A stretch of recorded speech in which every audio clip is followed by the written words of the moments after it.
Pouvez-vous le croire? Des agriculteurs chinois font tremper de l'ail dans l'eau et gagnent 80 millions de dollars par an en le faisant. Ça semble être du gâchis, n'est-ce pas?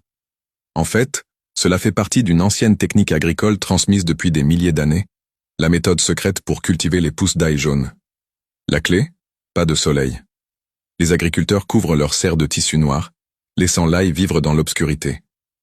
Ils placent des bulbes d'ail entiers dans de petits plateaux d'eau, de sorte que les racines absorbent juste assez d'humidité.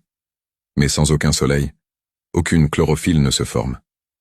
Le vert s'estompe, et ce qui reste est une pousse jaune dorée, douce, délicate et brillante comme de la soie non touchée par le soleil.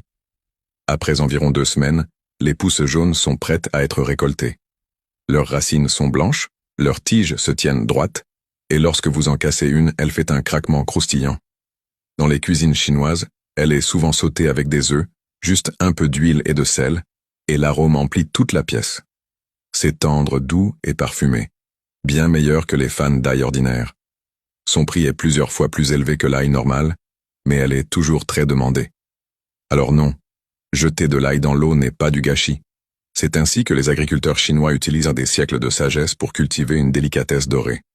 Alors, dites-moi, si vous aviez un bol d'eau, un tissu noir et quelques bulbes d'ail, essaieriez-vous de cultiver votre propre ail doré?